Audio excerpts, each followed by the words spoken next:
Hey, what's up, guys? Let me know if you're able to hear me, and just throw something in the chat to let me know everything's going okay.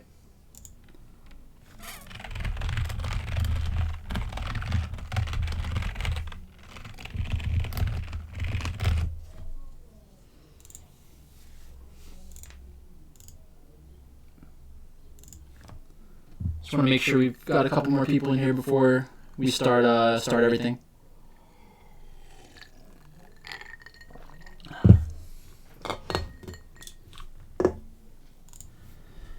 And just throw.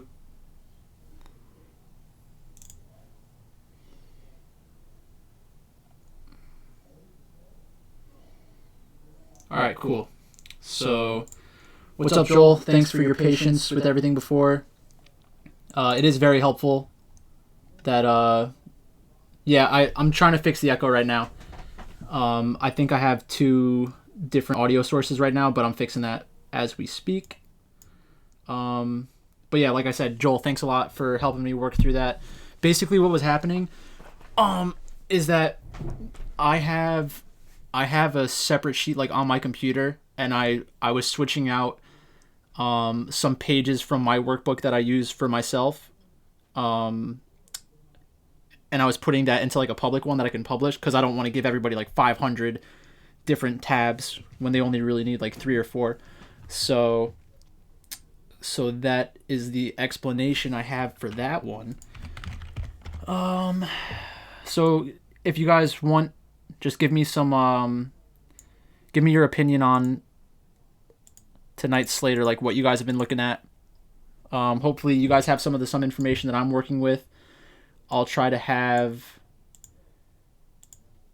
everything set up so that we can all be on the same page. Just moving some things around. Hey, Keekster. What's up? So, we're almost ready.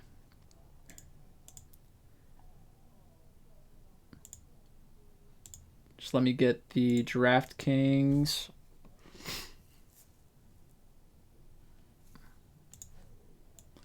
Let's move this around. So, like I said, we're going to go through the sheet. We're going to go through the big contest on the slate tonight. I'll go team by team. Every question that you have, make sure that you put it into YouTube, because I really do want to make sure that I cover everything that people are interested in. It's not a problem for me. Like, if whatever you guys want to talk about, I'm good with. So just make sure that you give me a bunch of questions and I'll try to answer them all. I'm switching up my green screen a little bit. I just want to block out some of the stuff that's on my Draftkings account. But we'll get started very soon. So that should be good. Let's just make sure. Yeah, that's all good. Okay. So we have this, we have this.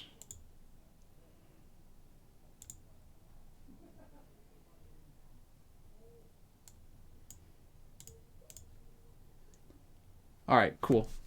So, first things first, let's do the sheet review.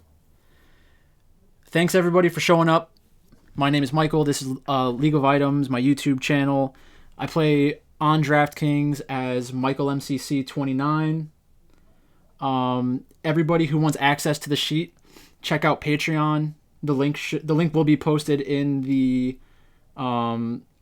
recorded video once that comes out, and I'll throw it in the chat right now too, I guess. That would probably make sense.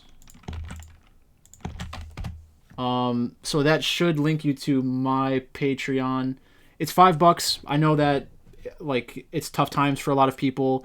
I've put a lot of work into this sheet, so I think that it is a bargain at $5, if I'm being honest. It doesn't take a ton of time for me to update, but just the updating it takes some time. Building it out took me hours upon hours of time. And I really hope that in the future, when I'm able to pump out this sheet for every single contest, that it saves you a lot of time. So time is money, and I know that everybody doesn't want to sit there going through all the potential lineup combinations. Hopefully this helps you just get through things a little quicker. There are going to be some bumps along the way. We need to make sure that whenever you find something that might not look correct in the sheet, if you can let me know, I'm going to update that, and it's going to improve everybody's experience. It's going to make me do a better job, and hopefully that helps us all make a little bit of money. So tonight, the most important thing for everybody to pay attention to is the $15 contest on DraftKings. So this contest is the 300K Insomnia Special. It's the Insomnia Special because it starts at 2 a.m. and most of you will be asleep. But I will be on here live streaming everything tonight. I'm going to have a decent amount of lineups out there, so I want to make sure that I'm kind of like going through how the games are going, share some information about what's going on in the games that's helpful like in the moment, but also for future slates. So that's hopefully some additional value that you'll get out of this. First place is 100K, second place is 25K. I think that you're going to see a shocking amount of unique lineups tonight, because I know that a lot of the DFS professionals are going to want to give themselves the really big upside of a $100,000 payday.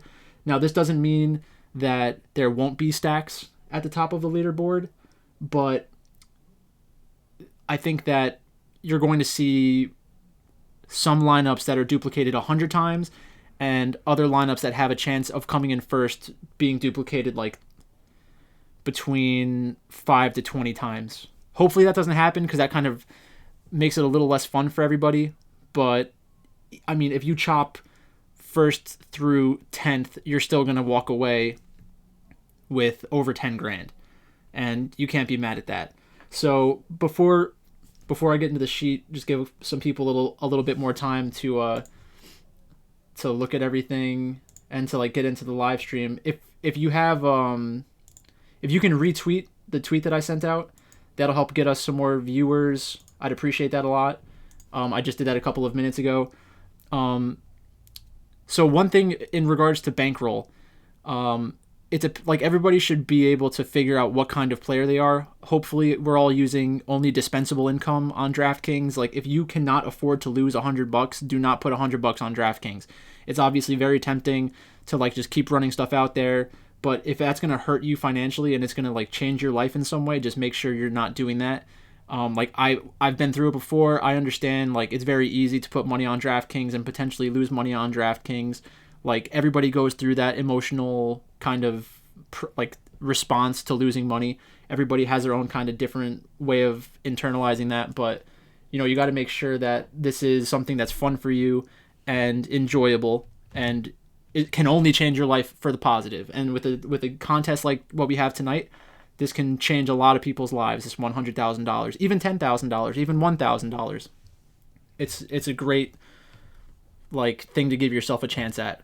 So I think that's enough for now. Let's get into the slate. So the first thing that I want to touch on is something that DFS Bachelor talks about a lot, and that's the increased ownership for the first game of the night. So tonight, Rogue Warriors and Vici Gaming is the first matchup, and this will have a higher percent ownership because people want to be able to watch their players. So there are people out there, it's much more likely they're going to stay up for the 2 o'clock matchup than the 4 o'clock matchup or the 5:30 matchup. I'll be up for the whole thing. I'll be live streaming it, but just most people don't want to stay up that late. So Rogue Warriors, Vici Gaming. When you're using the sheet with DraftKings, you're going to have to go back and forth and like figure out which lineups you actually like from the sheet and then punch them in by hand.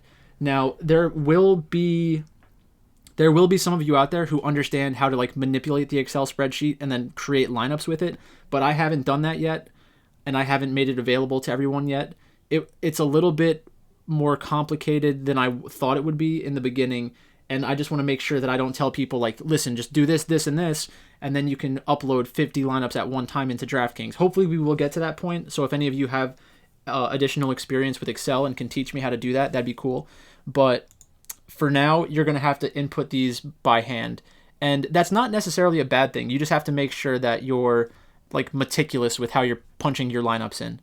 So, like I said, this is the first game. Let's go through the matchups in here first, and then we'll go check out the sheet, and we'll see what everybody thinks. So, if any of you have an opinion on this matchup, let me know in the comments. We'll start with Rogue Warriors, Vici Gaming. Let's go to the top lane. So, in the top lane, we have Cube versus, I believe Holder is the starter tonight. That was released by Gen.G a little earlier. For those of you who don't know, Gen.G is the guy who releases lineup information on Twitter for everyone. I think he might not be the primary source of information. Like, I think he gets it from somebody else, but that's not a big deal for us. We just want to make sure that we have some good info. So here is his Twitter handle, at Gen.G131. He puts out these little graphics or retweets them from someone else.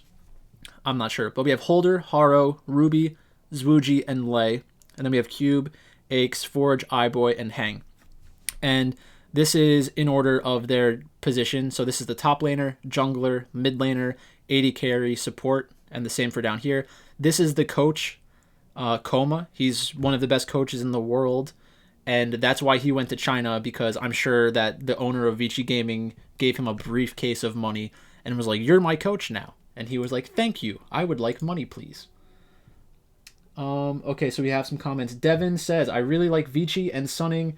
Joel said, "Trying to put Vici Gaming ADC and captain for the sheet. I just get a bunch of NA." So let's take a look at that. I'll make sure that that gets fixed. So let's go into here. So this is how you do it. So there's two different sheets. This sheet, the potential 5-game lineups 4.7, is the one that you can manipulate on your own. So let's go Vici Gaming, and then we have Eyeboy. So Joel, I updated it again. Basically what was happening is like these ones down here, these little cells, they were linking to one of my private sheets that I have that isn't uploaded on Patreon. So I did fix that. So you should be okay if you download the new one, and we'll figure that one out for you, obviously. So while we're on here, we can start off with Vici. Let's just go back real quick, and then I'll go back into that. So Vici Gaming, we have Cube versus Holder. So they're both players that are not the most important player on their team. If we look at Cube's game log, his highest game was 87. His highest amount of kills was 9 kills. And that was in a series that they lost. So if you compare a top laner's kills to the jungle, mid, and AD carry, the jungler, mid, and AD carry, they might get 9 kills in one game. Mostly the mid and AD carry, but even a jungler has a chance of doing something like that, depending on the champion that they pick. So if Crazy was playing, I would want access to Crazy. Let's check out Holder. They go back and forth between Holder and Crazy, so that does increase your chances of getting someone who is not in the game tonight. Like the lineups that they release is only for the first game of their match, and they're allowed to change between games. So just make sure that you don't overexpose yourself to a player that has the potential of being subbed out. I think that for the most part, whoever they... Yes, so like right here, he has come into series that Holder has started in the past.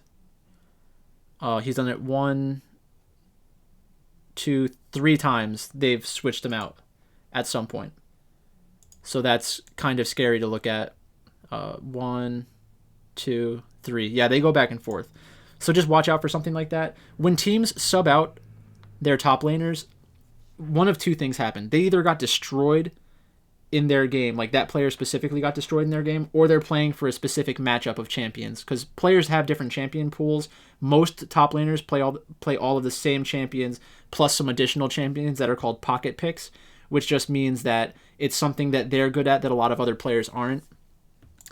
Okay, so in that lane, I think that we're not going to find a big difference between the two players in the top lane, so you might want to include them based off of like your stack, like as a part of a stack. but I'm not going to start my lineup with Cube or Holder.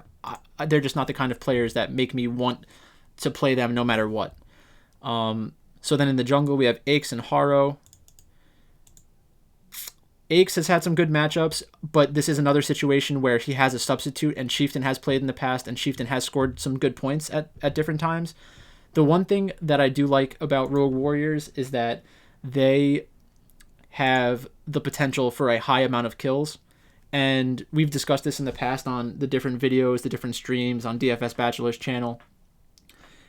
There is no limit to the number of points that a player can score for their team, but it is only limited by their champions that they play and the amount of kills that they can get in a match. So you really have to be careful that you're not overexposing yourself to players that are not an integral part of getting kills on their team. The safest bet to get kills is the mid laner and the AD carry. So Rogue Warriors is the team that had Wei On. He was the guy that got in trouble for match fixing. And Haro has come in and he's done a pretty good job replacing that. They have 2 matches that he's done relatively well in. They went 2-0 against BLG Gaming. BLG Gaming had a huge night last night. They put up a ton of points. So that means Rogue Warriors can compete with good teams. BLG's not great, but just something to think of. And then Rogue Warriors against Top Esports. The reason why he was able to score 102 points is because in one of the 3 games they won. And in that game, he had a lot of kills. So that just means that in a series, if Rogue Warriors is capable of winning one matchup, even if they lose the entire set, they can get you a lot of Draftkings points. So that makes me like Rogue Warriors a decent amount. Especially because I don't think that VG Gaming is an overwhelming favorite. Like, we can take a look at the sheet. Let me just close this out. So we take a look at the sheet. We look at the Vegas. This is the Vegas tab. So we have the rosters that are up here, plus the Vegas odds for all the lineup combinations. So if you look at Vici Gaming and Rogue Warriors, Vegas says that Vici Gaming wins this about 71% of the time, and Rogue Warriors wins 36% of the time. Now, obviously, we want this to equal 100, but it doesn't because there's a VIG incorporated into the line. So that means that the sportsbook is skimming about 7% of the money, which, I mean, they got to get paid, right? So that's fine.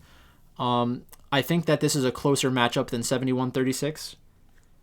And in the sheet, you're going to see the money line incorporated into the projections, the potential projections for a team, because there's only so many ways that you can create projections that like make sense with the DraftKings scoring. So if Rogue Warriors is only going to win 36% of the time, their projection is going to be pretty low. But we all know that even in those losses, they have a chance of making value. So I wouldn't be overly concerned with this 36%. And I think that all of the numbers and all of the combinations of Rogue Warriors have a better chance than what's listed in here. So I would say don't be afraid of Rogue Warriors. You don't necessarily want them to be your biggest stack or most important stack, like if you're running out multiple lineups, but they're definitely worth having exposure to on this slate. So let's go back to DraftKings and look at the next matchup. So we have Forge and Ruby. Ruby was outscored by the jungler on the last slate, and I touched on this in my last video with DFS Bachelor. We are moving into a meta in League of Legends where junglers who are able to carry the game and play champions like Kindred are going to have a higher ceiling than they have previously, and the teams who pick champions like Kindred are going to potentially have a little bit less scoring from their mid laners and more scoring from their junglers. So that's a trend that we're going to look out for in the upcoming weeks. I think that I don't know about the champion pools for Haro and Aix. I'm not sure if they play Kindred. It's kind of like you have to prove it. You have to show it on stage and kind of prove that you can play this champion. But it's just something to keep in the back of your head. So Forge versus Ruby. Forge has had some pretty good performances in this matchup. against E-Star, which is a very good team. He had 20 kills over 3 games, so he's averaging a little bit over 6 a game. And he probably had like one outlier performance. So let me look up Vici versus E-Star, and we can take a look at their champion pools. So in this series, Aches played Olaf, which is a very good champion for Draftkings scoring. He played Olaf again, and he played Olaf again. So Olaf is a very volatile champion. Like, he's either very good for your team or very bad for your team. So it's a little scary that they played it 3 games in a row, and it also means that if I'm Rogue Warriors, that's a champion that I'm potentially going to want to get rid of or pick around. JC says one of the junglers scored the most at captain this week. Yes, exactly. So it's already happening, and if you look at the past, let's say 20 slates on DraftKings, if you want to look for the highest scorers have been AD carries and mid laners. Like, they've gotten up to close to 200 points before, because in a 1 game set, like for the LCS, if there was a 5 game slate on the LCS and they were playing 1 game series, then you could theoretically have a jungler be the highest scoring player on the slate, like Blabber or something, because he scores like 48 points or 50 points in 1 match. But when you have 3 matches, it's much less likely that the jungler is going to be the highest performer, because it's more common for teams to play around their mid laner and their AD carry. But JC, thanks for that. You're right. That has happened this week. I think it was Karsa, right? Let me know if you remember the jungler that it was. That'd be helpful for everybody. So, I mean, we might as well look at what the other guys were playing. So Cube was playing Renekton. Renekton is a pretty common champion. Olaf is a common champion. Kassadin, the fact that they're playing Kassadin makes me like Forge even more. He had 10 kills in this matchup. So this is important to take a look at, because it means when Vici Gaming is red side, what they're going to do is draft the rest of their team before they pick up a mid laner. And the reason they do that is so that they can get a counter pick. And when you get a counter pick, it increases your chances that player is going to go off. So I like to see that from Forge. Probably good to make a note about that, just to mention to yourself that he has a good champion pool. He's also played Corki, which is very popular, and he played LeBlanc. LeBlanc, I don't like as much. Corki's okay. Corki, like, if you told me tonight he was going to play Kassadin, Corki, and LeBlanc, I'd be fine with it. Those are pretty common champions. They're good champions. That means that he's not picking anything crazy. Then we have Kalista, Varus. I like them playing Kalista a lot more than Varus. The one problem with Varus, so Varus is better at red side than he is on blue side. You see some of these teams picking Varus first pick overall, and that makes me feel really bad. Not a fan. Also, one day the winning lineup had a support in the captain spot. That blew my mind. So we've actually talked about that a decent amount in our videos and live streams.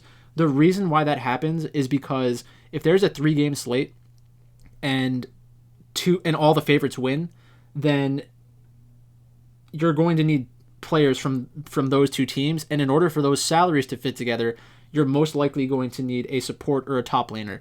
The reason why it's a top laner more often the reason why it's a support more often than top laner is because supports are more highly correlated with their carries from the mid lane and the jungle, or the mid lane and the AD carry position, because the support is literally walking around with the AD carry for 80% of the game or 90% of the game.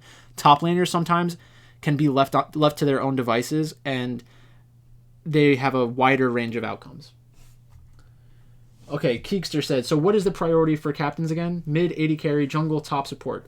So it depends on how you project the slate to go. So if I'm looking at a 5 game slate or a 6 game slate, and I think that the underdogs have a realistic chance of winning, then I want my lineups that include an underdog to have a mid laner or an AD carry. Because if that team combination hits, the best combination will most likely be with a mid laner at captain or AD carry at captain.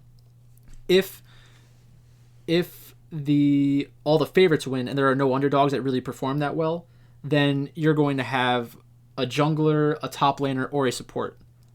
That will probably be the highest scoring lineup. Now, what JC was telling us about is that the jungler was the highest scoring player on a slate. So even if the jungler is the highest scoring player on the slate, it's less likely that in the best possible lineup that the jungler was the captain. And the reason is because you need 2 strong performances from 2 different junglers on 2 different teams.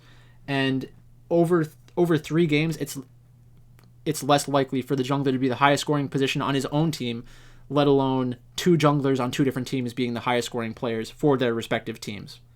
So you really want to get access to mid laners and AD carries. The more lineups you run out, the more you can differentiate which captains you're using, but the best place to start is the mid lane position and the AD carry position.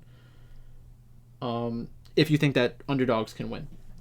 Nate just showed up. Hey Nate, good to see you. Yeah, let's win some huge money tonight. I completely agree. So that's it for Vici Gaming. Let's take a look at Rogue Warriors champions real quick.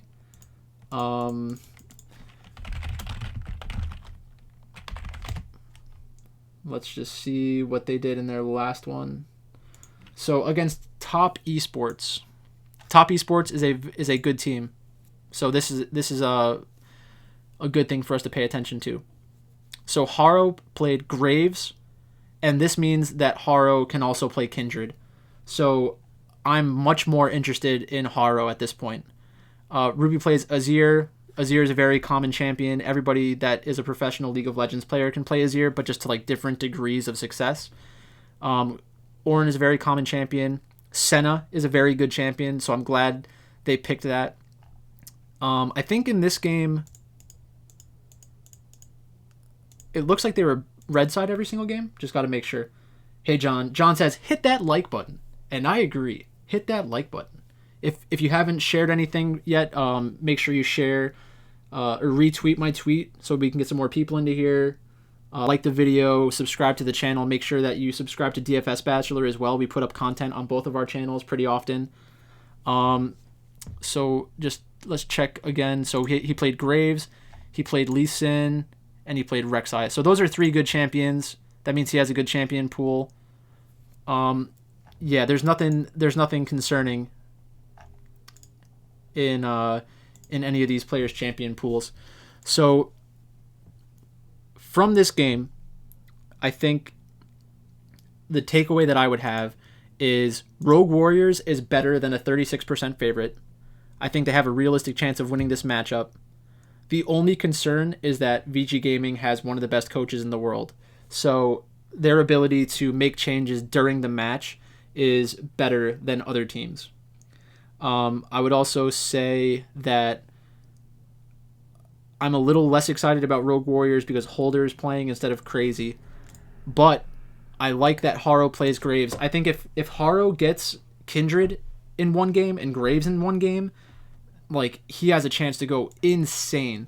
Like, that could be a huge edge for us tonight. And then in terms of the mid laners and AD carries, they all play the regular champions. There's nothing too crazy about that. I would consider running Vici Gaming as my 4-person stack, using their mid laner or captain as their mid laner or AD carry as the captain. And then I would also consider using them as a part of the 3-player stack. So one thing, you appreciate my info. Thank you, Ariel. I appreciate your presence in my chat. So before we move on to anything else, let's just go into this and let's take a look at what kind of lineups we can build with Vici Gaming. So the way to use this sheet, which I have on my Patreon, if it's $5, check it out, see if you like it. The support is very appreciated. So we're going to start off with iBoy as the captain. So on this page, you can see every potential lineup combination with a 4-3 stack, where you're taking 4 players from Vici Gaming. And some of you may know this, which is completely fine. You could theoretically play a 4-player stack from one team that includes the team position, but if we think that they are the highest the team with the highest kill score on a slate, we're better off getting the player than the team for the most part. I think it's just the higher equity play. It's if you pivoted away from this and you incorporated the team slot, I'm not going to hold it against you. I think it's fine. Just it's not optimal, and that's not the way that I play League of Legends esports or DFS for the most part. Like I may have a lineup like that, but it's not the first lineup that I want to submit. So right here we were looking at Gen.G plus Vici Gaming. This is 4-3 stacks, and we're not able to get any of these lineups. So this calculates the lineup, the salary constraint, and it's going to be red if it's over 50,000 because that means we can't submit the lineup. So this tells me that if I wanted to play Vici Gaming plus Gen.G, I'm going to need to pivot away from one of these players and find that additional salary somewhere else. Then we look at Top Esports, can't stack them with them. Look at Damwon Gaming, can't stack it with them. Now we get down to Vici Gaming plus OMG. So OMG is another favorite on tonight's slate. We're going to talk about them a little bit later. If those are your two favorite teams, you can get two favorites with mids and 80 carries as your captain. That's not very common.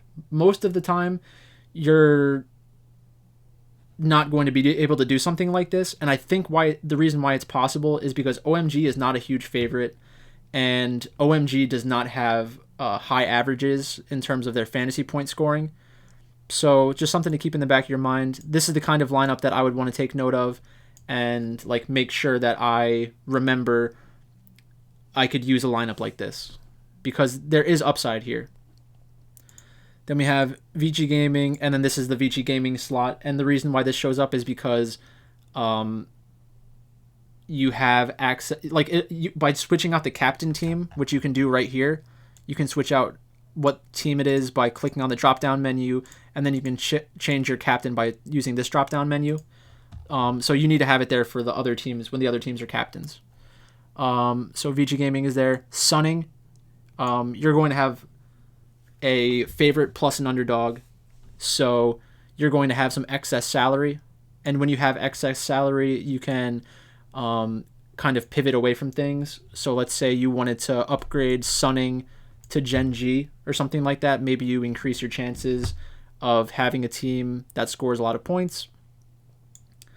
And for the most part, the way that the sheet is set up, once you find out which team, like the first team that you can stack with, all of the teams after that you're going to be able to stack with. So I don't want to go into too much detail on this one because like I already know the answer is going to be yes, you can stack them with every team except for Damwon Gaming, Top Esports, and Gen.G.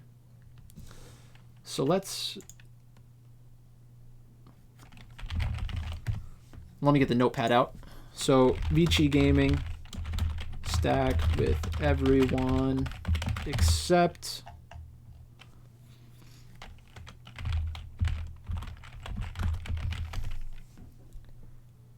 so that's just a good thing to get in the habit of, is when you're going through your lineups and using this sheet, you want to make sure that you have some notes that you're kind of going through. So that's for the 4-3 stacks. So let's take a look at the 3-4 stacks. The 3-4 stacks, this is more important for the other positions, but it like sometimes you'll open up this sheet and you'll find out that you cannot combine two teams with a 4-3 stack, but by switching it to a 3-4 stack, you might be able to gain access to some unique lineup combinations.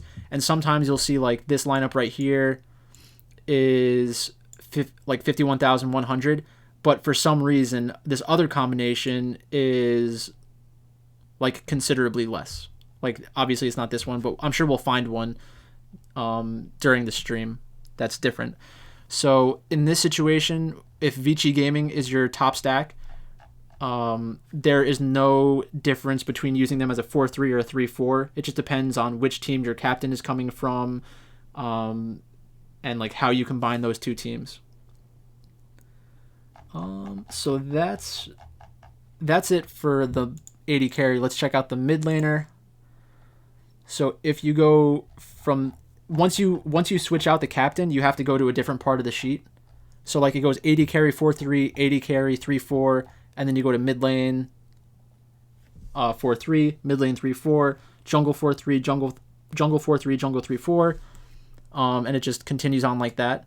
And what you want to do is look for combinations of teams that opens up by switching out your captain. So in this situation, we only have access to the same teams for the 4-3 stacks, so we're not going to spend any time on that. We have the same teams that you can combine down there. And now this is the interesting stuff right here.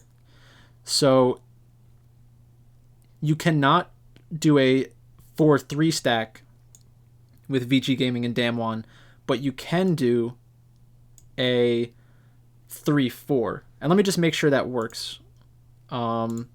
Like I said, I can't lock in all of these players because of like the Draftkings rules, but I think it'll be obvious once we get this locked in.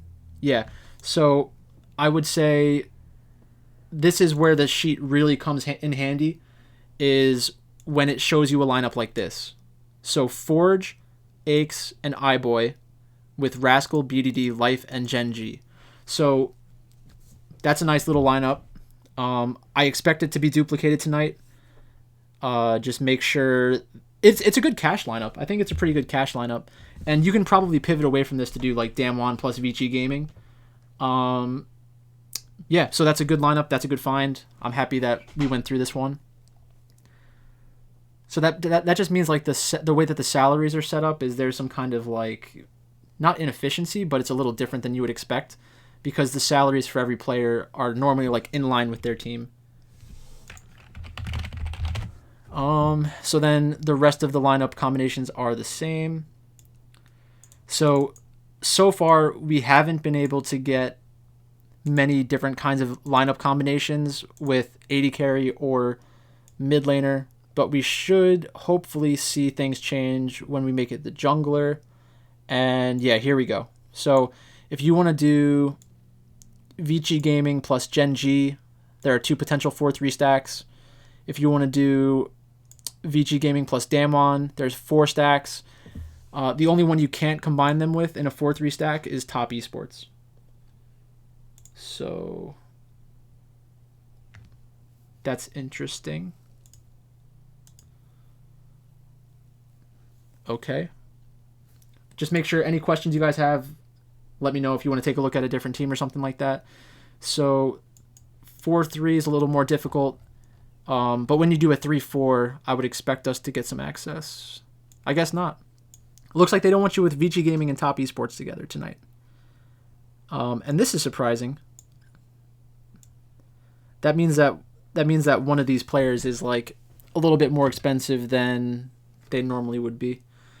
But Vici Gaming plus Gen.G, we have some potential combinations, but still no Top Esports. So that means that if we want to do Top Esports, the quickest way to check if there's any possible lineup combinations is by switching it up to support.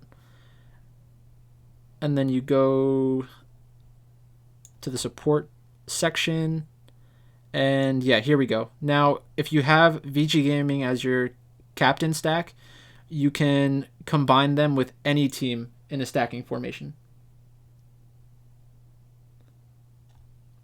So Nate, it's not that you... I'm not sure when I would have said that. Yeah, so I'll take both of those questions. So Nate, so we'll go with Nate first. So Nate, you do want to have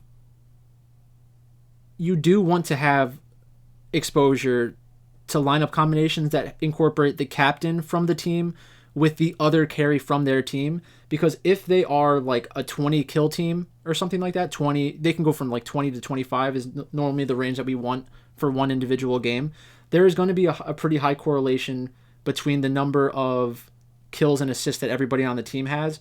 The mid laner and the AD carry are protected by the rest of the team normally, So that means that even if one guy is getting all of the kills, the other guy is going to get some assists. So having a mid laner and an AD carry on the same roster in your lineup is going to limit how many kills you can get, but you're going to make up with that. You may have made it up. I think I have said something similar, so I'll make sure that I explain it in depth for you anyways.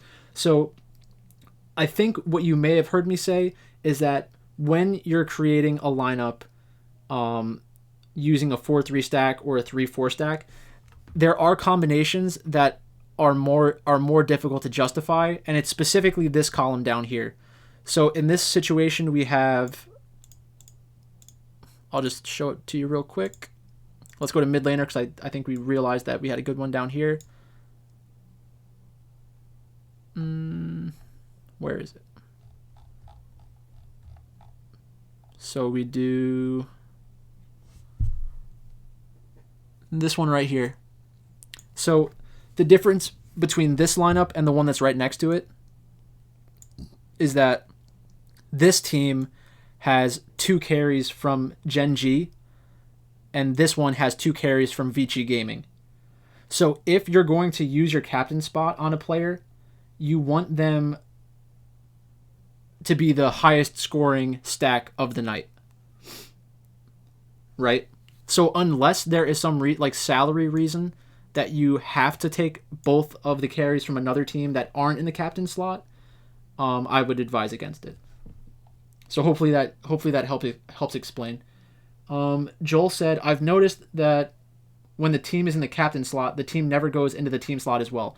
So I touched on that quickly before. Basically, when you have your top stack, it's more likely that the players are going to score more points. The differentiation between the best players on the slate versus the best team on the slate is going to be higher. Because like a winning team, if they go 2-0 or 2-1, they're most likely going to score in the high 50s to low 60s range. Sometimes you get these crazy outcomes where a team can score like in the high 70s, but that doesn't happen very often. Whereas if you have 2 different AD carries, you can have an AD carry who scores 150 from the top lineup of the night, or you can have an AD carry that won a match 2-0 but didn't get a lot of kills, score like 60 points. So there's like a 60-point potential difference between 2 winning AD carries. And for the winning teams, it's more like a potential swing of 20 points. Let me know if that answered your question, Joel. Keekster, do you think leaving salary on the table carries over to LoL 2? Yes, it 100% carries over to League of Legends. It's one of the best ways to get yourself a unique lineup. But that was specifically the case before the coronavirus inflation, because there were a lot of days in the North American League or the European League where you would have 2 underdogs win and be the highest scoring teams. So even if they're underdogs, if they're the 2 highest scoring teams, then you want to have combinations of them. Yeah. So definitely leaving salary on the table is completely fine. If you're stacking and there is salary left over, you may want to consider pivoting away from 1 or 2 players to get up to a higher salary threshold, but you're not making that change. You're not making that change because you want more salary. You're making that change because you want to differentiate your lineup. It's more likely that someone else is going to run the same 4-3 or 3-4 stack as you.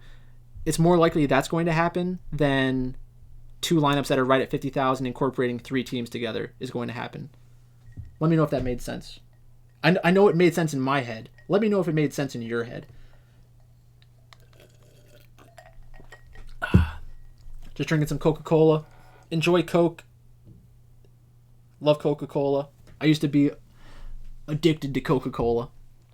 When I was in college, I was in we were doing introductions, and everybody had to go around the room and share a fun fact about themselves. And it was my turn. I said hi, my name's Michael, and I used to be addicted to Coke. And I swear to you, I meant to say Coca-Cola, but it just came out as Coke. And everybody in the room was horrified, and everybody went silent, and I had to clarify what I was talking about. It was hilarious. That was my first class at my college.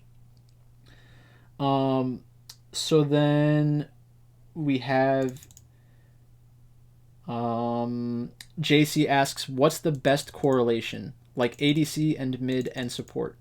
So JC, it depends. It depends on what kind of clarification or what kind of correlation you're looking for. So if you're looking for the highest kill score team of a night, then the players who are going to be the most highly correlated with one another in terms of like getting a lot of assists and like high kill participation, which is helpful for DraftKings scoring. The jungler, the mid laner, and the AD carry are much better. They're much. I don't know if it's much more highly correlated, but they are more highly correlated because the jungler is going to get more kills on average, the mid laner is going to get more kills on average, and the AD carry is going to get more kills on average. There will be games where a top laner goes crazy and carries the match, but it's not as likely to happen. So make sure that like when you're listening to me, you pay attention to like the specific words I use, because I try to be pretty good about that. Like, I don't like to think of this as predicting what's going to happen. I think about it as giving like a probabilistic account of what's going to happen. So I think that it's definitely true that junglers, mid laners, and AD carries are like the most highly correlated with themselves.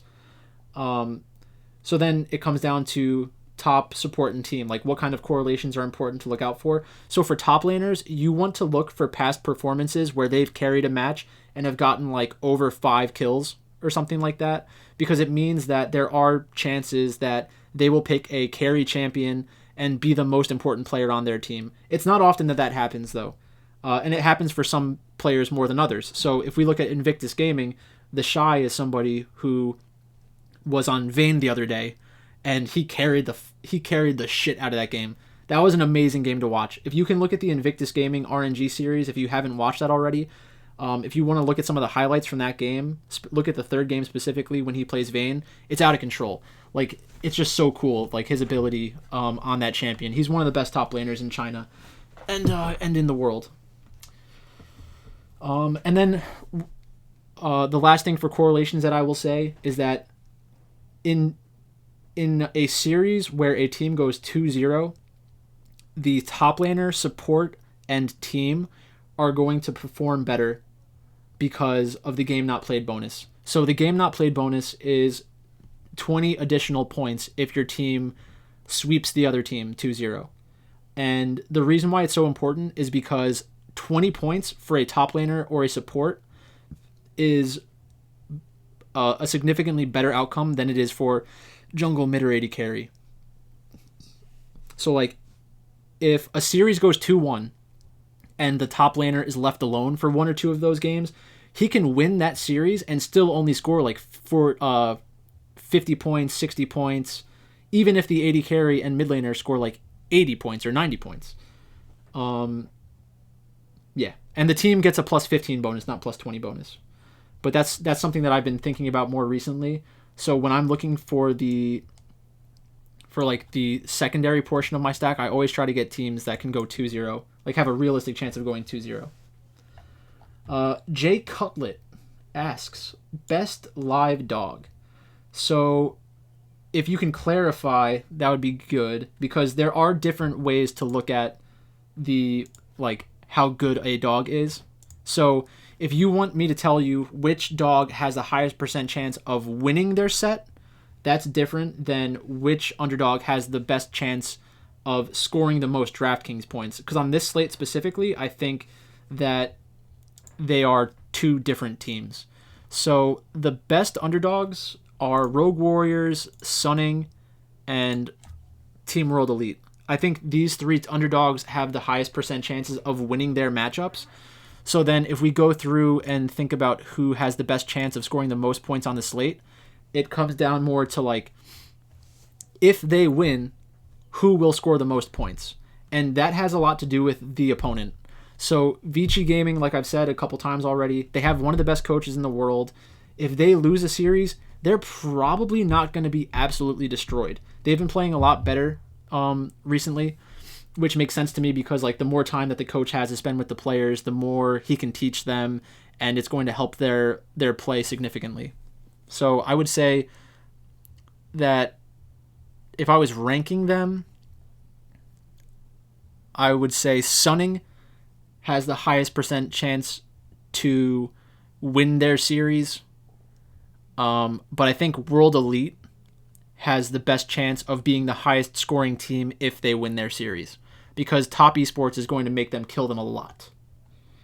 So the 3 team should be a team that will skunk, and it should be Top Support and Team. On a 4-3 stack, so on a 4-3 stack, the team that you use 3 players from should be Top Support and Team. No, it will end up being 2 of those players plus whatever position you use for your captain slot. It's going to be that player from that team. So if you made a 4-3 AD carry stack, like I'll show you in the sheet because it makes it a little more clear. So if we look at Vici Gaming plus OMG, we have 4 players from Vici Gaming. We have the AD carry, top laner, jungler, and mid laner. And then from OMG, we have the AD carry, the support, and the team. So as a response to your question, I would say if I'm looking at these 4 lineups, I think that this one, the first one, and the third one are kind of speaking to what you want. Like if you want, if you think that your secondary stack is going to 2-0 a team, then you're going to get like not a bonus, but it's going to be a little more helpful for the top position and the team position. The top position, team position, and support position. So you're going to get 2 of those plus the AD carry or the mid laner from your secondary team. Let me know if that was clear enough. If not, I'll say it another way. But I think that should answer your question. So then before we move on to the next game, let's just make sure that we give Rogue Warriors a little bit of shine. But we know that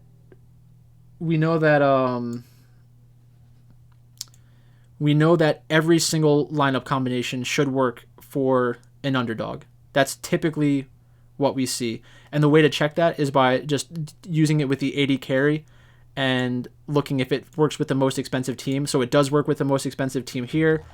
And then in the 3-4, it's going to be more difficult to combine them because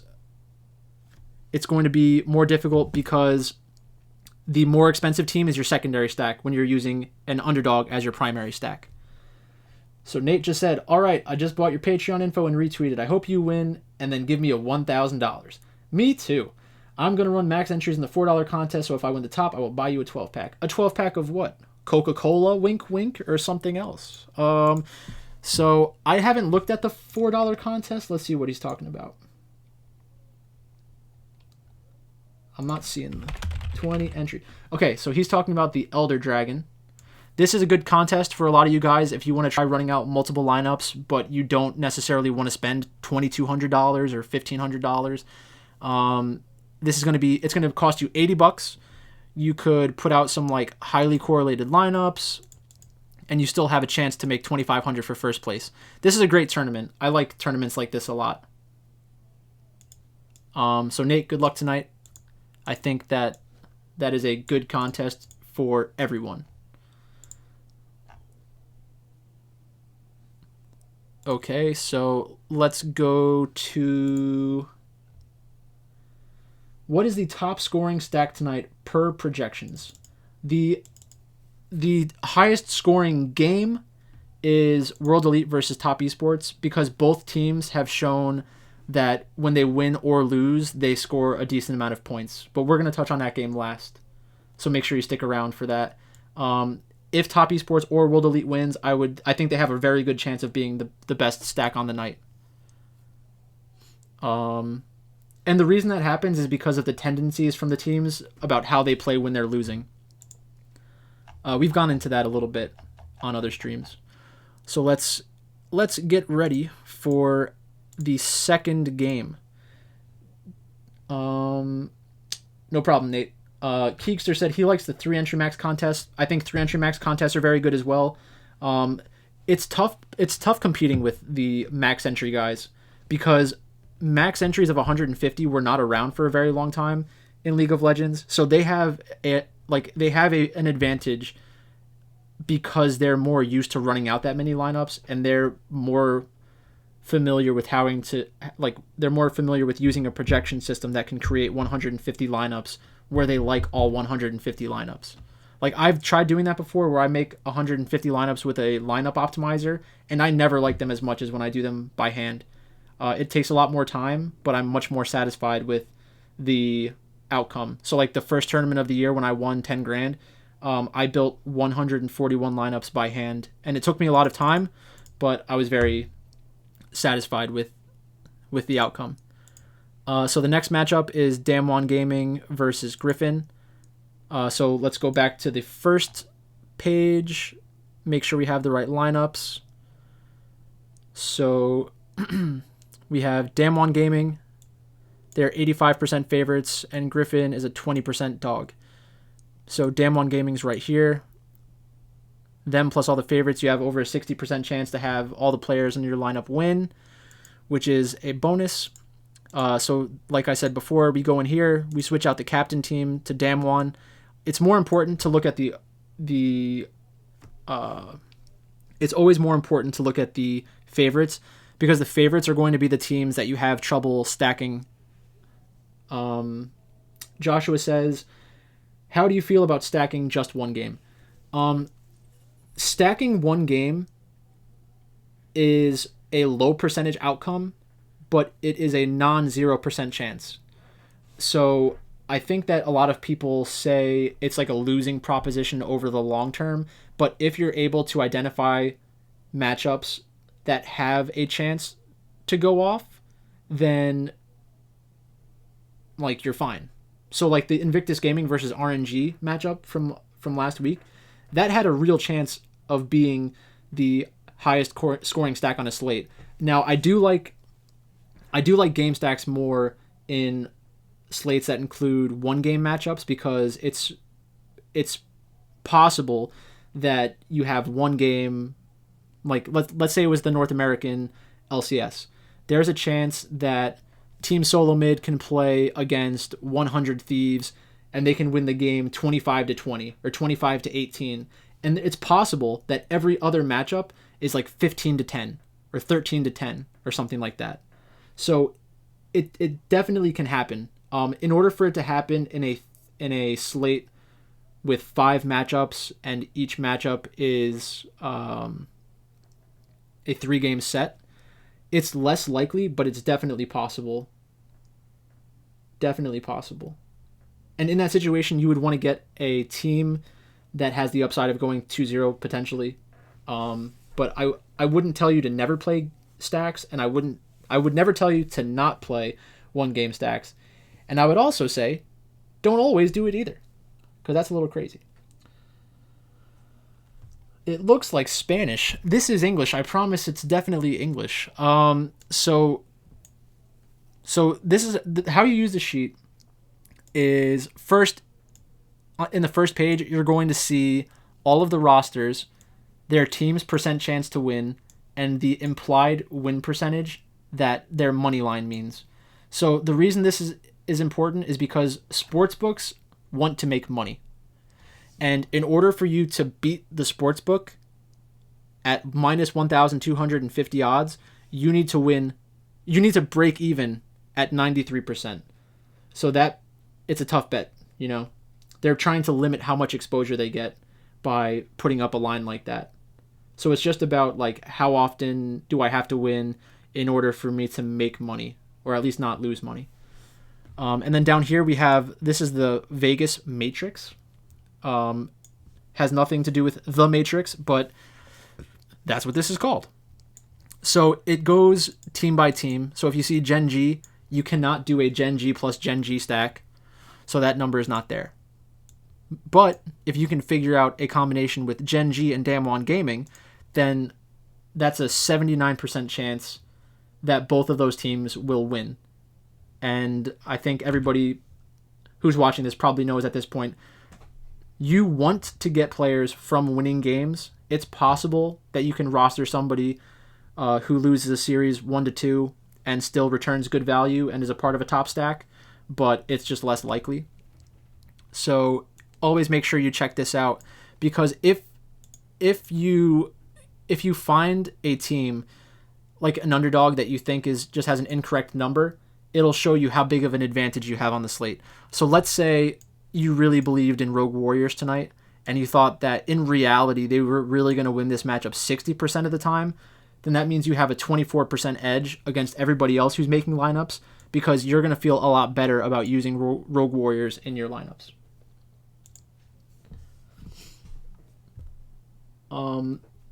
We got a question from Troy. Do you recommend creating 3-2-2 stacks for this type of tournament? Troy, are you talking about the 100K tournament or the 20 entry max tournament? And is your goal to cash, or is your goal to win first place by yourself? Because if your goal is to win first place by yourself, I think that 3-2-2s are okay. I think that 4-2-1s are also okay. But you can't get sucked into the trap of thinking that like 4-3 stacks are always going to be better than 3-4 stacks, or 4-3 stacks are always going to be better than 4-2-1 stacks, because there is so much variance in this. Like, there is no secret formula out there where I can tell you, like, if you do 4-3 stacks with 80 carries every night for an entire year, you're going to win money. It's just not necessarily true. Like, it's kind of like you're trying to play catch up. So for the 100K, I think 3-2-2s are fine. I think that you're more likely going to find a 4-2-1 that is a good combination of players. So Nate, I will continue explaining the sheet for you, Nate, but I just want to kind of show Troy what I mean. So I have to say this like every time I go into the Draftkings page, but I cannot fill out a full lineup. So you're going to have to use your imagination on this one. Joshua leaving salary on the table is fine. Completely fine. So let's go back to Vici Gaming. Let's just throw in a couple players. I think these are all the players that are starting tonight. So if I was going to do a 4-2-1 stack, and if I was going to do a 4-2-1 stack, I would do like my normal 4 stack, and then I'd pick an 80 carry from a team that I think is going to be the highest scoring team on the slate. Like, I think World Elite has a chance. And then I would pick a support from a team that I think has a good chance of going 2-0. So maybe you do like Damwon Gaming.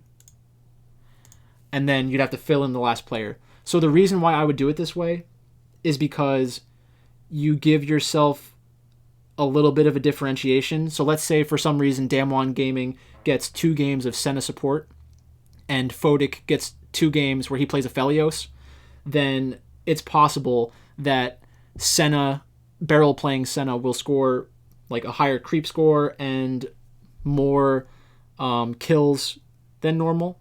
So you have a support with a higher upside. Another popular way of playing a 4-2-1 is by swapping out the top laner.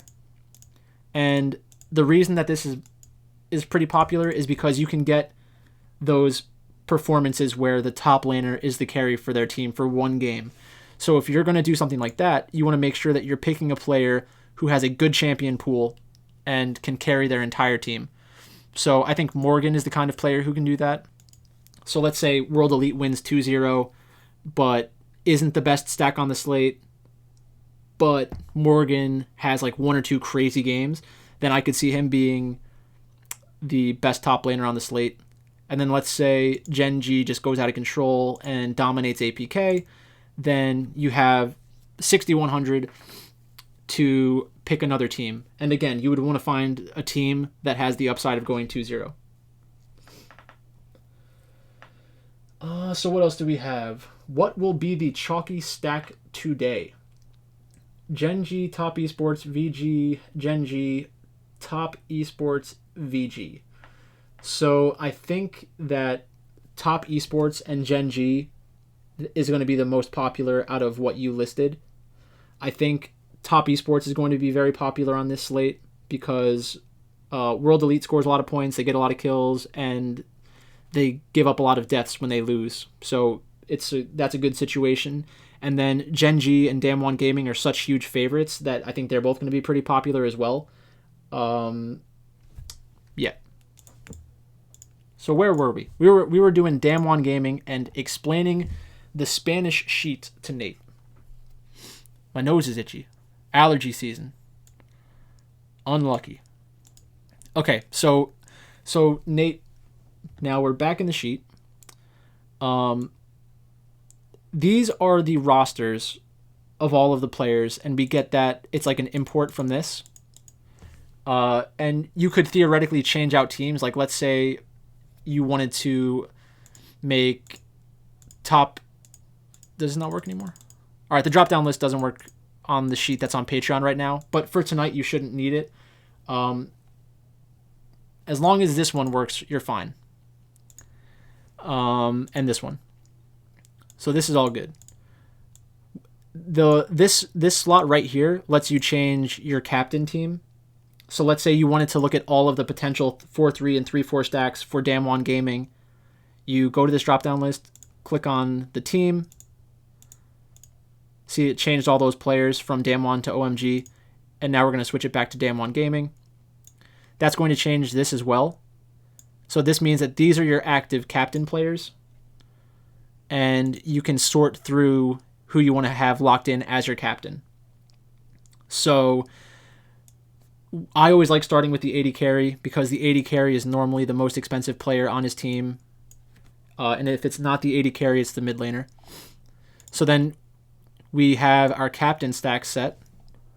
And now we can scroll down and look at the normal stacks that we're looking at. So this is an interesting one right here. You can get two favorites into your lineup. Damwon Gaming plus OMG. So this is the kind of lineup that I would expect to be relatively popular because they're both expected to win. I do like this lineup. It's a good lineup.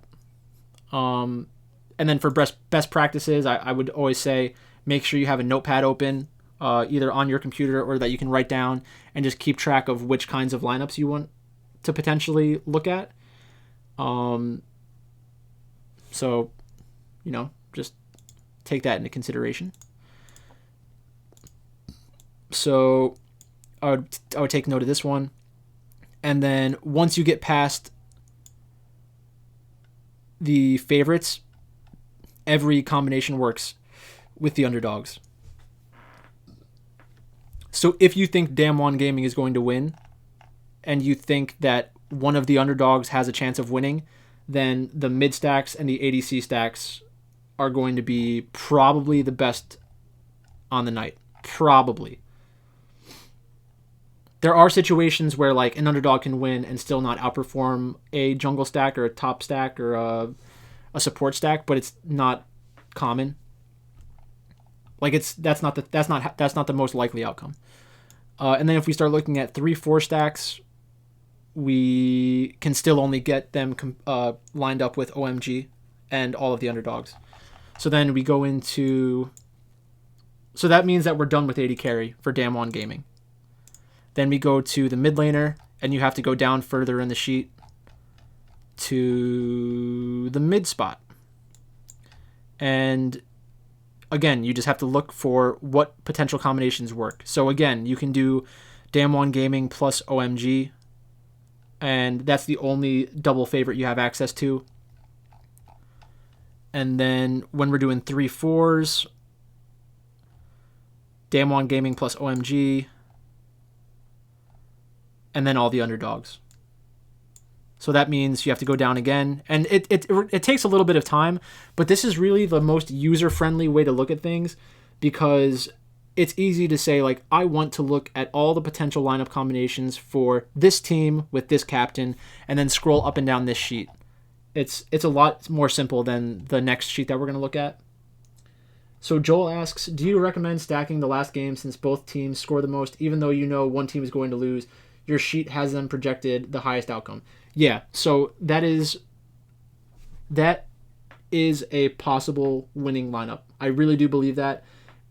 when you use that lineup, you're going to have to change out the team because you cannot have 7 players from the same game. But that's fine because you want to have the upside of a team with 2-0 anyways. So I would say I was a little surprised that that was my highest projection, but I think it is a realistic way of looking at what's going to happen tonight. And like my projection system, like I've said in the past, I'm skeptical of projections because it's in reality the most fair way to do projections is to say like if this team wins, I think that they can score up to this many points, right? But Draftkings bases their salaries off of the win percentage because in reality all these players have the upside of scoring a 10-kill game where they have 50 points or 60 points. Every player that plays mid lane, every player has that upside. It's just certain players will have chances at that upside more often. Like a support could theoretically do that, but it's unlikely. A top laner could theoretically do that, but it's unlikely. Same thing with jungle. Okay, so let's go to now we're at the jungle spot. Let's see if this opens anything up for us.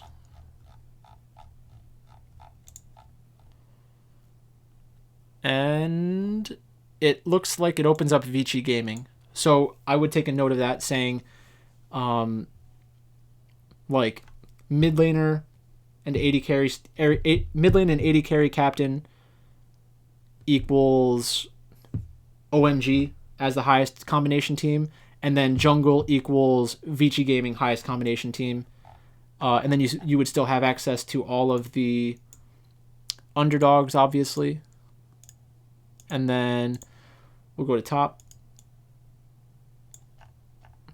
And if you have 2 top laners, now you can start getting exposure to Gen.G. So you can have a Damwon Gaming Gen.G stack or Vici Gaming. And then support, I would assume that you could do everyone because that's normally how it goes. Yeah, so support, whoops. With supports, you can do everybody.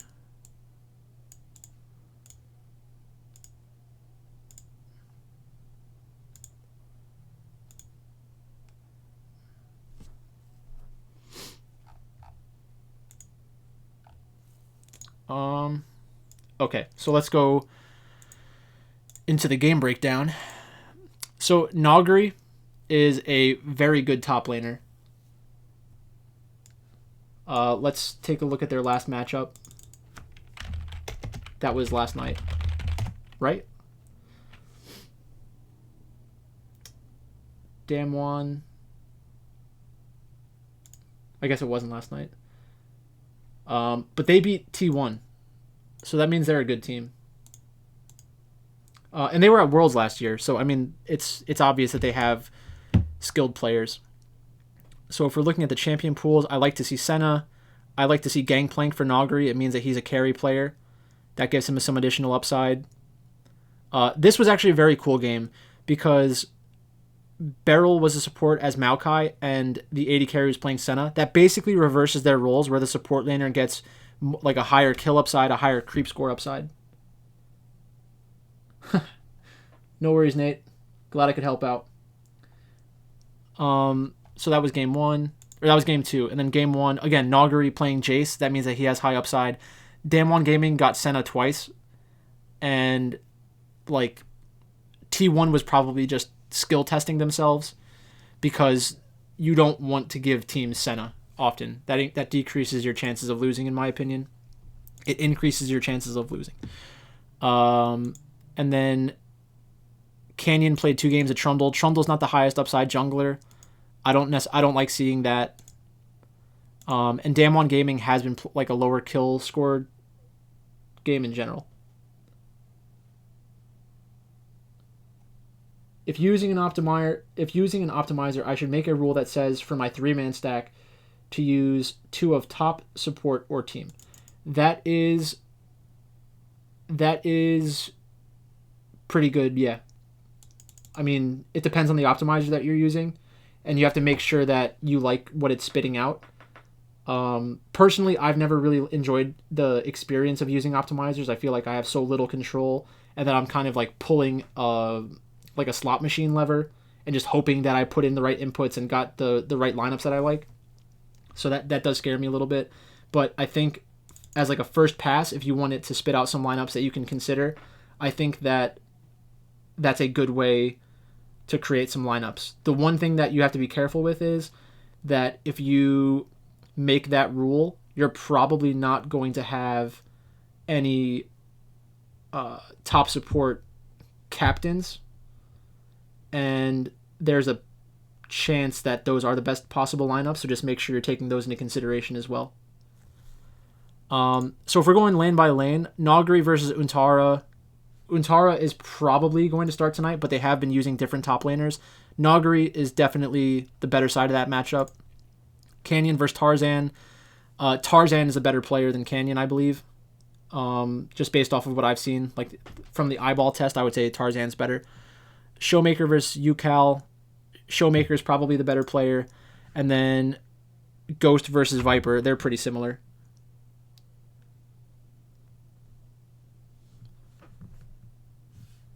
One second.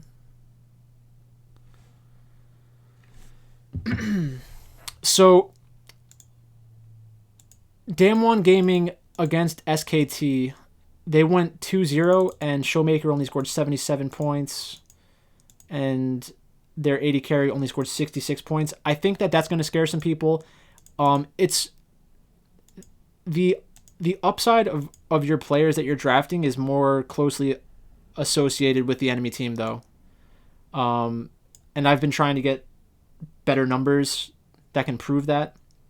But if you look at this, Damwon Gaming is a much better team than a Freak of Freaks, Hanwha Life, and APK, and they were able to put up larger points because they're going 2-0. They're getting that bonus, the game's not played bonus. So I think that Griffin is more similar to a Freak of Freaks, Hanwha Life, and APK than T1, obviously. So this might be a matchup where they have higher upside. Which is reflected in their Vegas odds. And then for supports for the most part aren't huge difference makers, but Damwon Gaming, if they're given Senna, I think that Beryl has higher upside than other teams than other players who don't play with like Senna AD carry. They are blue side, so Griffin will have to spend a ban on Senna.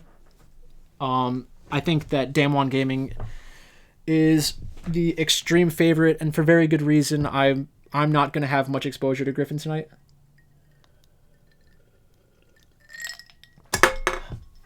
And the other problem is, even if Griffin wins, they're not going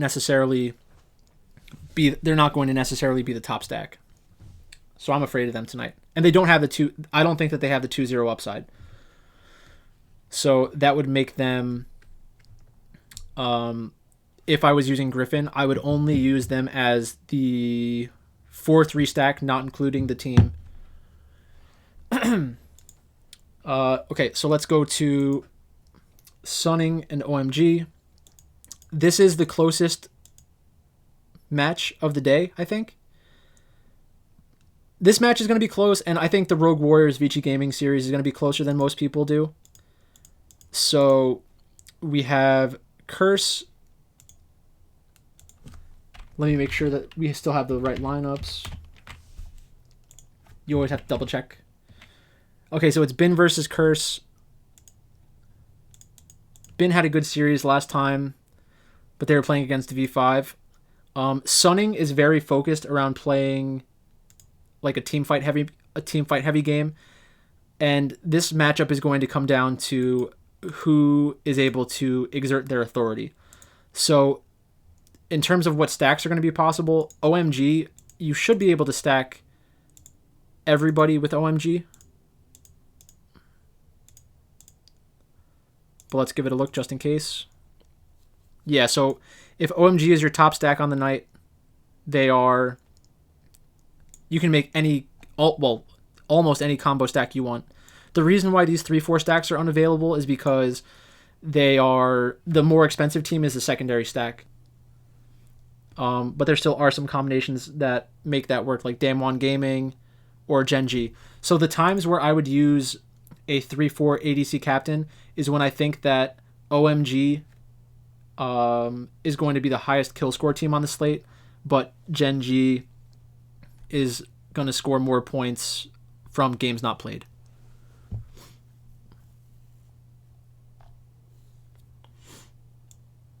So that's an interesting one because all the other ones are shut off, but like 2 out of the 6 are possible.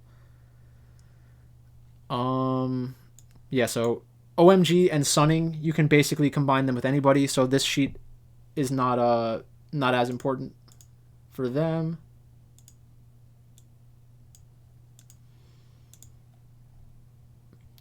Just make sure if anybody else has a question about this that you're letting me know so I can answer it on stream. It's going to be helpful for you. It's going to be helpful for everybody else that's watching.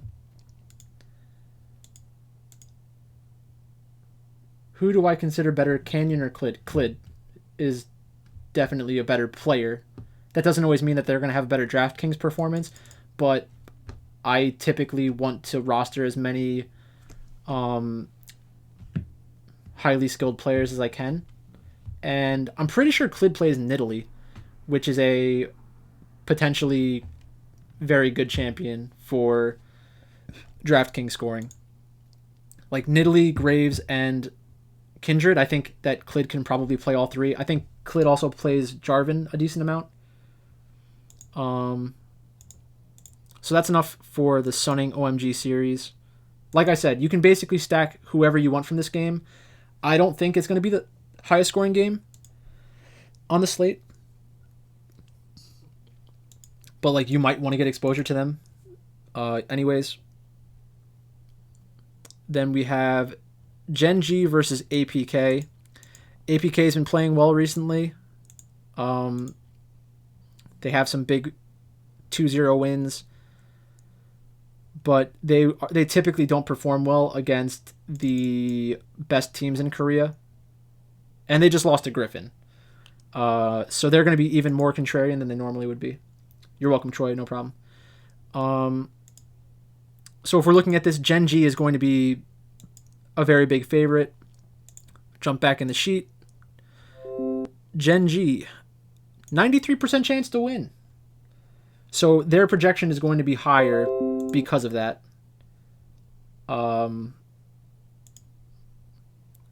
Pretty self-explanatory, I think. Now let's do this. Gen.G, 80 carry stack. Most of these are going to be turned off. So you can't do OMG or top esports. You can fit in 2 Vici stacks, which is interesting. So OMG and Vici are the favorites that you have access to. Let's check out the 3-4. 3-4. Same thing, basically. You could still do OMG and Vici.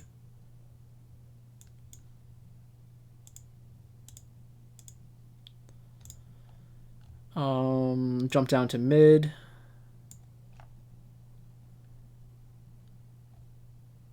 Same thing.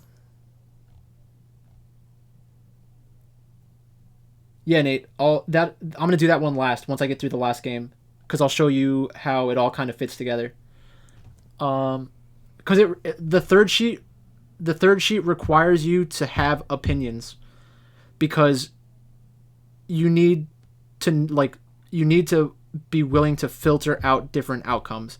So if you look at the 5-game slate and you say, I think these 5 teams are going to win, you can make the sheet spit out lineups that assumes that.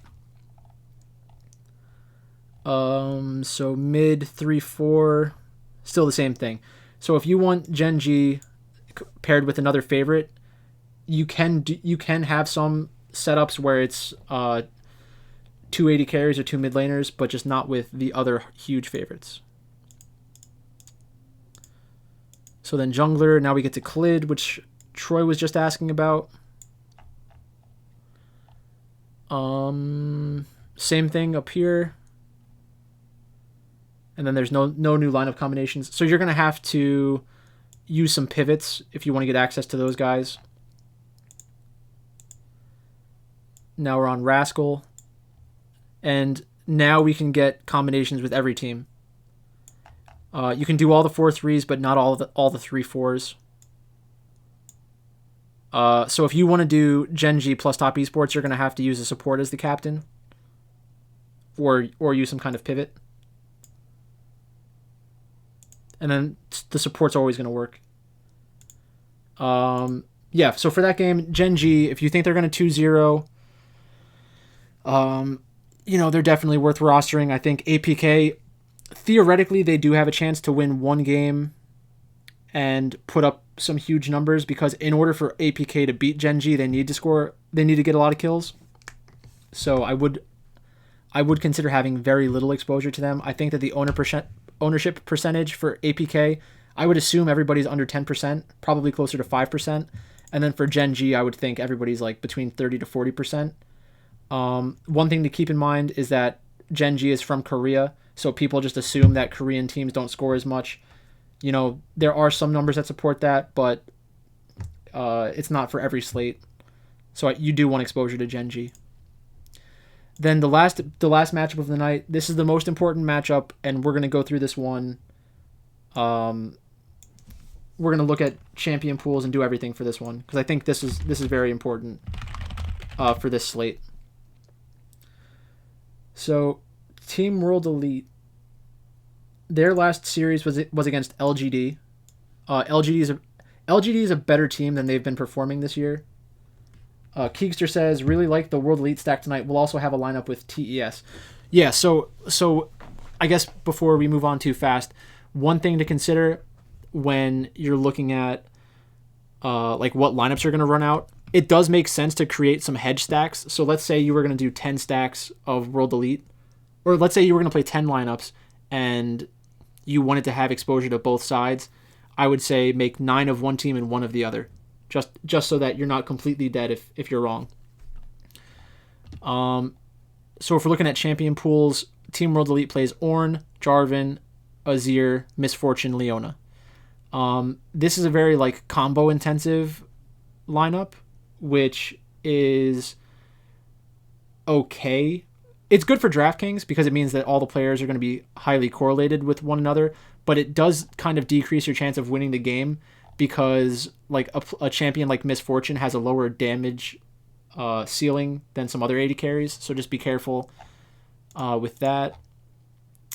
The fact that he plays Kalista is much better. Look at 13-1 as opposed to 2-1-4. Like, obviously they won this game, but you're going to see some pretty crazy score lines from a Kalista. And then it's easy for a champion like Rumble to get an assist because he's doing a lot of area of effect damage.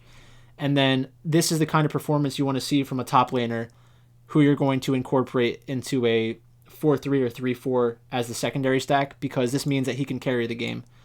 5-3-14 for a top laner is very, very good. And his ability to play Renekton at a high level is exactly what you want. Beishang on Jarvan, like Jarvan's a great champion because his kit includes, like, it's called a standard, I think, the Demacian standard, and that's basically an area of effect buff that increases other champions' attack damage or attack speed. So if a champion gets a kill while they're affected by that standard, then Jarvan's going to get an assist. So that means that Jarvan doesn't even need to damage somebody to get an assist. And that's pretty unique. Champions that can give away shields and stuff like that also do that. But I love seeing players who play Jarvan. And then Leona's just a good champion. And then same thing, some pretty good champions. Varus always scares me because he's very immobile, and so is Misfortune. I don't like when my teams draft immobile AD carries because it gives a very simple target for the enemy team to attack. I compare them to pocket passers, where like if you put some pressure on him, it's going to make it very difficult for him to do damage. Top Esports is 86% odds to win. You agree with that? I do not agree with that. I think that it's going to be a closer matchup than that. I think that in general, most games, not matchups, like matches, but the one individual game, like every match has 3 games or up to 3 games. I think that a team's chance of winning a game before the champions are selected and everything is closer to like 60-40. Because if a team really messes up the draft, they can basically give up their chance to win a game. So if you do that 3 times, it'd be like,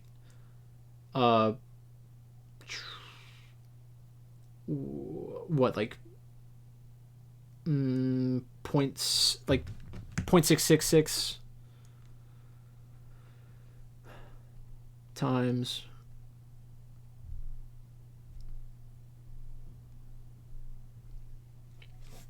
So how would I make sense of that mathematically?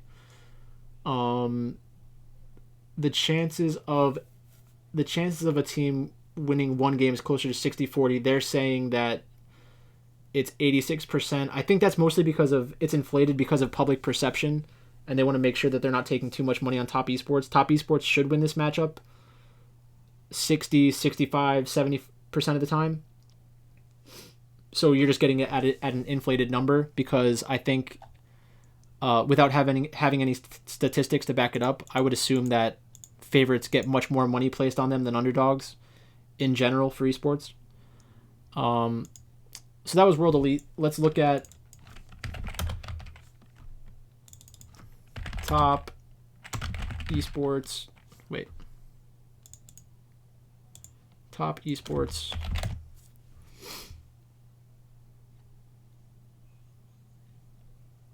So their last matchup was against Rogue Warriors. They won that series 2-1. Top Esports, very good players.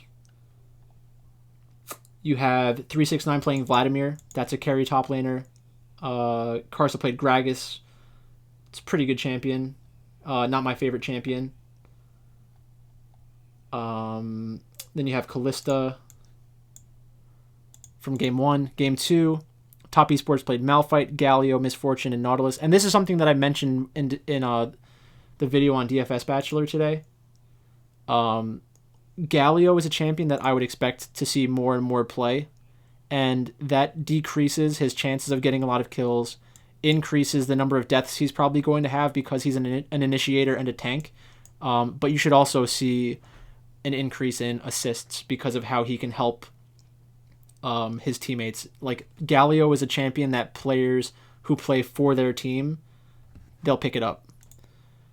Then the last game was Mordekaiser, Jarvan, Syndra, Photic, and QQ. So if you ever see your team pick Yuumi, expect very high assist numbers because she's going to be on the back, literally on the back of the teammates.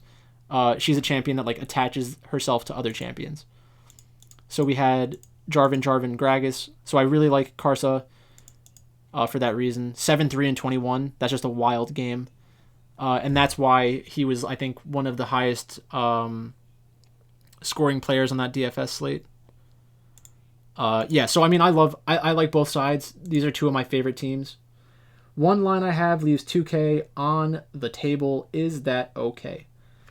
Yes. Short answer, yes. Does it mean that it's the best lineup that you could possibly make? No. Like, it's not a benefit that you have 2,000 left, and it's not a detriment that you have 2,000 left. So if you feel comfortable with the two teams that you're stacking and all the players and you don't see any better pivots, then I'd be fine running that out there. I have won tournaments with like lineups that use only 40,000 or 41,000. Like, if you have two big underdogs that are just listed incorrectly, then you can win tournaments like that. It's less likely on this kind of slate because all the matches are sets of 3. But I've done that in the past. So let's go position by position. 369 versus Morgan. I like both of these guys a lot because they both have good champion pools and they can both carry the game. So I would definitely want exposure to both of them if I was running out multiple lineups. Karsa and Beishang, they both play Jarvan. They're both on teams that have high kill scores. I definitely like both of them. Knight and Teacher Ma. Teacher Ma has been the better mid laner for Team World Elite, and I think it helps them play the playstyle they want to, which is like a lot of skirmishes, a lot of team fighting, and he has a champion pool that works well with that. So the fact that Teacher Ma is playing instead of Plex, I think that is a benefit for us. Just gonna make sure that he's playing. Yeah, Teacher Ma's playing. Um, yeah, they're both good. They're both good. Knight and Teacham are both good players.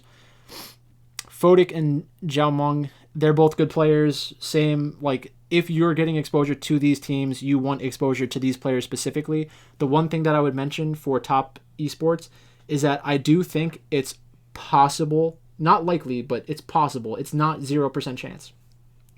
It's possible that Team World Elite comes out, dominates game one, and top esports subs out Fodik for Jackie Love. I think it's possible. That doesn't change my projections for the series. It doesn't change anything. It's just a possibility that you should consider. And if that's the case, you could maybe justify playing Jackie Love in one lineup out of 100 or one out of 150.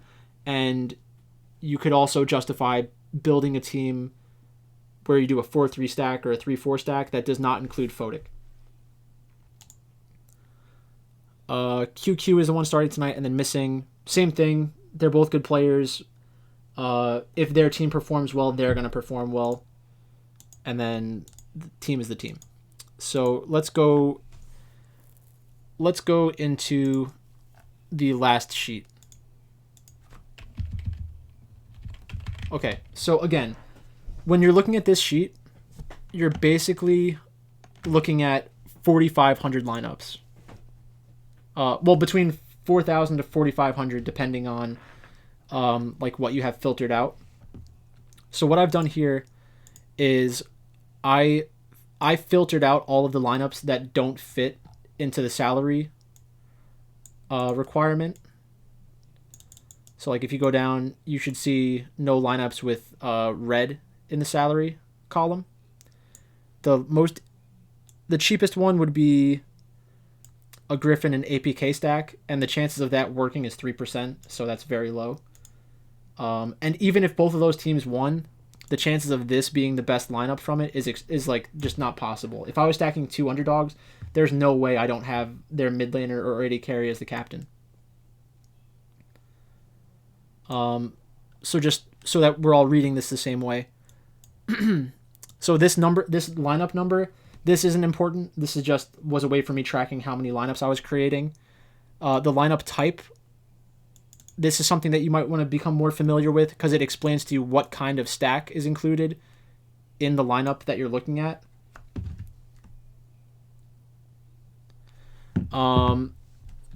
So you have mid 3-4, and it keeps the jungle and AD carry from Team World Elite. So it's easy to check. You have Beishang, you have Jiaomeng, and then you have top esports for the rest of them. So that's how you would put that lineup together. And like everybody was asking before, I do think it makes sense to consider a World Elite stack with top esports. So if you wanted to do that, I would remove the team and I would find another team that fits within the salary constraints. So you should have 500 left, and the most expensive team is 6,200. So you should have at least 3 other options that would make that stack work. Yeah, so what you have to do is highlight all of this. I'm not sure if this is how it comes out when you get access to it through Patreon. So like if you wanted to mess around with what lineups are being shown, you just highlight all of them and then you click the filter button, and now you can kind of filter out what you want to see.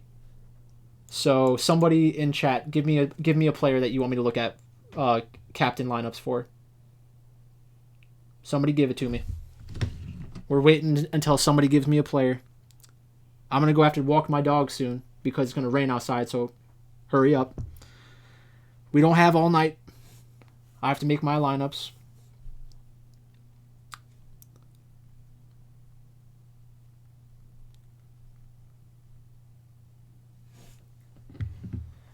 Jeopardy music. Jeopardy music.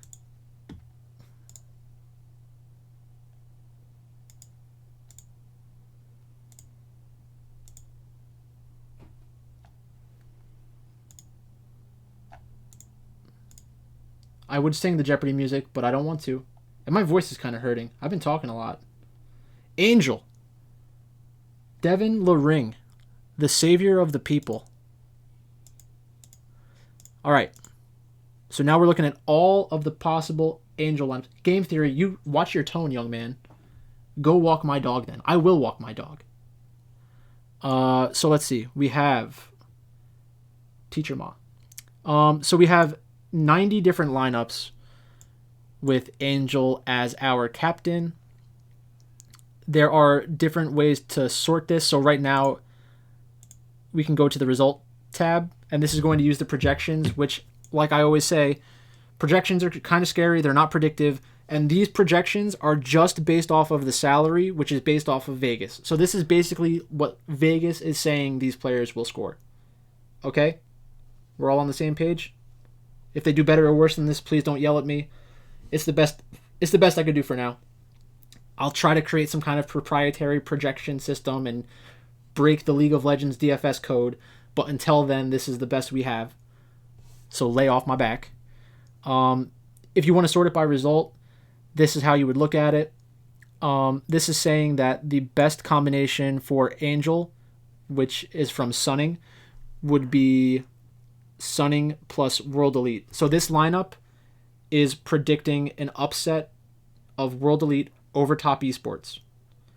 We have Angel. We have S of M. Huan Feng. And this is a 3-4. So basically, this is a way... A projection is a projection. Thank you, Devin. I could not have said it better myself. It's just a projection. Calm down. So 3-4 stack. Exactly, Devin. You're 100% right. You never know what's going to happen, but it's always good to have opinions about what might happen because it allows us to make better decisions. My dad's favorite saying is, "You never know." Conversely, that is my least favorite saying. I think it is a needless statement that doesn't help anybody think about anything. So, get a tattoo of that on your body. It would be like, "You never know" is the worst statement ever. Doesn't teach you anything about anything. Never say it again. A long tattoo. That would hurt probably. Maybe don't do that. So the best 3-4 stack for Angel is projected with an upset. If you wanted to run out something similar, you could also make that same kind of lineup construction with Top Esports. So if I was going to run out 2 lineups, maybe this is something I take a look at. That's pretty interesting. The projections right now love Team World Elite and Top Esports because they're both high scoring teams, which is like a backward looking statistic, meaning it's like really focused on the history, and history doesn't always project out great into the future with League of Legends because like it's possible that Top Esports just goes in there and destroys World Elite and plays the macro game. You don't want the tattoo, Devin? I'll do the tattoo for you. It's a great investment. Give me like $500. I'll buy a tattoo kit. We can meet up. I'll tattoo your back or something. So the best 3-4 stack is a 3-4 keeping the jungler and the AD carry. And that's good because those are 2 highly correlated positions with the mid laner. And then the best 4-3 stack is with World Elite. And I'm assuming you could do the same thing with Top Esports. That's probably in here as well. So that's a good example. So let's say I wanted to find the best combinations. Let's say there was out of all the teams that were playing tonight, I only liked Damwon, Gen.G, and Top Esports, right? So you filter this out, and now you have 30 lineups where Angel is the captain and the secondary team is a favorite. And then you have the percent chance that all the players in these lineups are going to win. You have the result based on my projections. You have the salary it's going to cost you. This will tell you like how much can I kind of like differentiate myself from other lineups that are out there. So the projections like skip top 4-3s that skip the top laner on your team. So you're going to be including your jungler, your AD carry, and your support. But yeah, that's basically it. Like I said, I have to go walk that dog, or I'm going to be excommunicated. So Make sure that you like this video. Make sure that you subscribe. Make sure that you share the video if you feel so inclined. Follow me on Twitter. Retweet my posts. Help other people get this good information. If you want to do it after today, maybe you feel like I'm giving you too good of an edge to share with other people. That's nice, but, think about the people. It's Corona times. You have to be nice to everybody. If you have any questions about the sheet or any problems with the sheet, please feel free. Direct message me on Twitter. Tweet me. Leave me a comment on YouTube. I will find it. I think Joel can tell you, like, I am very responsive. I try to be there for everybody. I just want this to be like a good relationship back and forth where I'm helping you out, you're helping me out, everybody's happy. So yeah, like all my stuff, share all my stuff. If you want to check out the spreadsheet for yourself, go to my Patreon page. It should be in the link here, or it's going to be on Twitter. I'll post it again into the chat, just so everybody has access to it. If you're around tonight at 2:00 and you want to sweat some of the games with me, if you want to kind of get my take on the games, I'm going to live stream most of that. Hopefully my voice is recovered by then. I'm getting a little sore. But yeah, thanks a lot for coming and checking this out. I got 21 likes. That's a ton of likes. Thanks a lot. Got a lot of people checking it out. So good luck tonight. If I don't win $100,000 tonight, I really do hope that one of you does.